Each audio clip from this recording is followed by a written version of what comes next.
Chers auditeurs, Shalom Vracha. Secours les Ilunishma de mon beau-frère, Reb Tzvi ben Pinchas, Zichrono Livracha.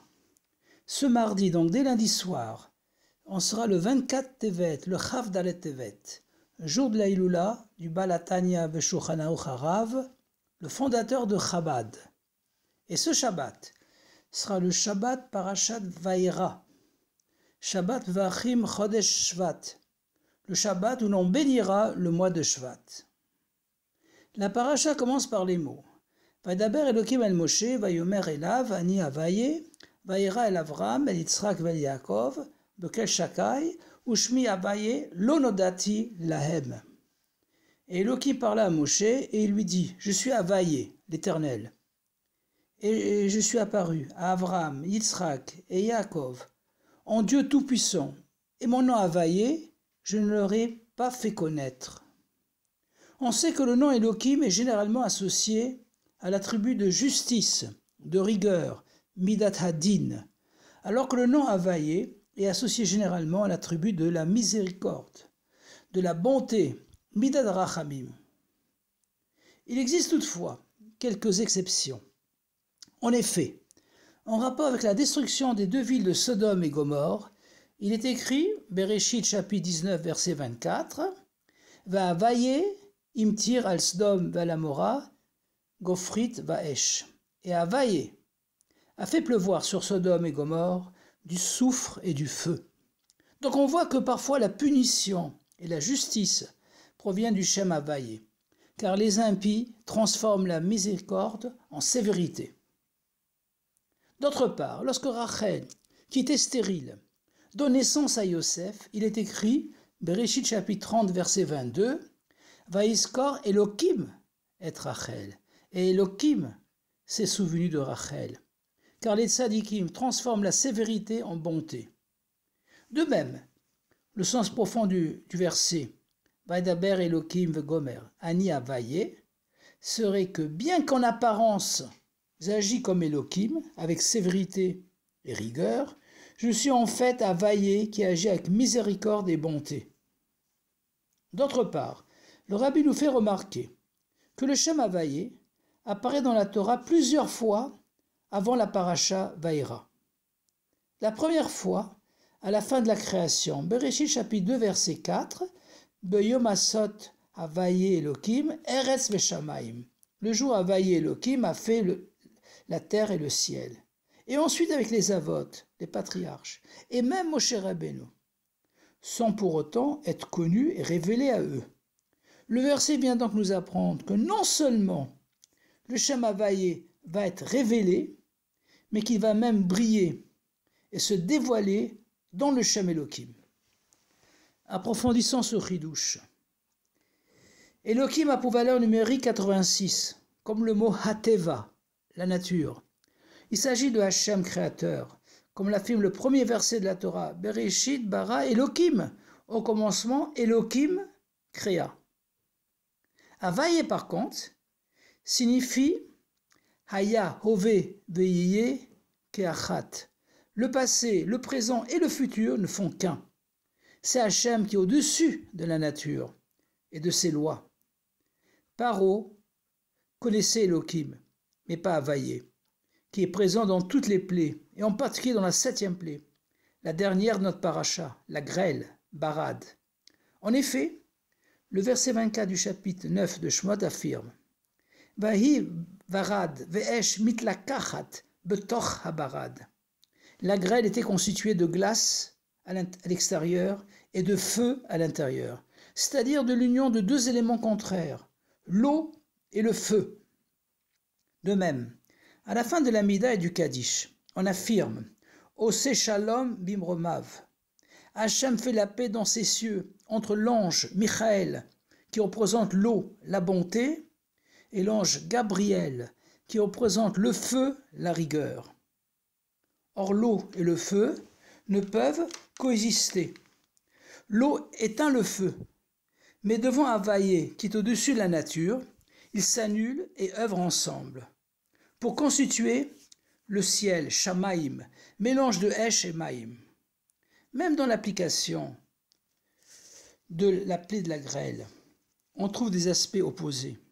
D'une part, elle est désignée comme Kol Magéphot, toutes les plaies réunies, et Kaved Meod, très dur.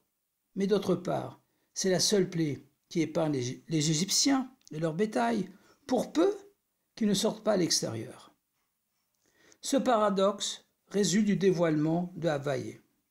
Enfin, Moshe Rabbeinu avait dit à Paro que la grêle s'arrêterait lorsque les rayons du soleil atteindront un trait tracé sur un mur, pour montrer que bien qu'Havaïe soit infini et au-dessus de l'espace-temps, il peut limiter son action dans l'espace-temps de façon très précise, car alors Havaïe s'est dévoilé dans Elohim.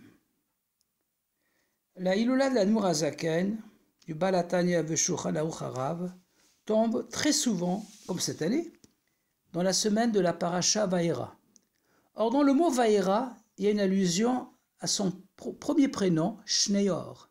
En effet, le mot Vaïra est composé des lettres Or, Aleph.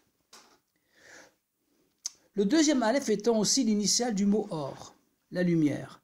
Donc Vaïra fait allusion à 2 fois Or, une fois de façon explicite, dévoilée, et la deuxième fois uniquement par son initiale, donc de façon cachée.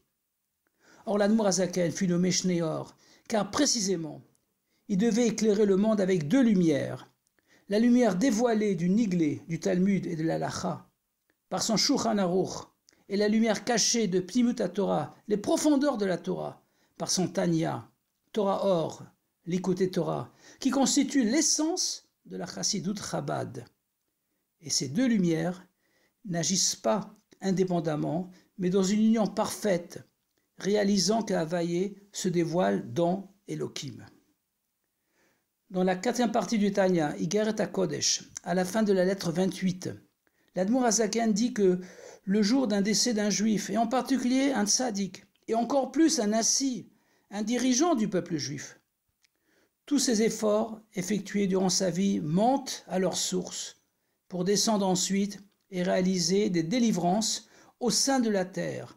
Vepoel Yeshuot bekerev haaretz. Expression utilisée dans le Télim, chapitre 74, verset 12. Ceci s'applique donc à l'Admour Hazaken. Dans notre paracha, Shemot, chapitre 8, verset 18, fin de la 5e montée, il est écrit « Afin que tu saches que je suis Havaïe au milieu de la terre. Leman teda ki ani Havaïe bekerev haaretz. » Rashi explique « Bien que ma résidence est dans les cieux, mon décret s'accomplit dans les mondes inférieurs. Ce n'est pas parce qu'Hachem réside dans les sphères célestes les plus élevées qu'il est séparé des mondes les plus bas, fût-ce même de l'Égypte désignée comme nudité de la terre.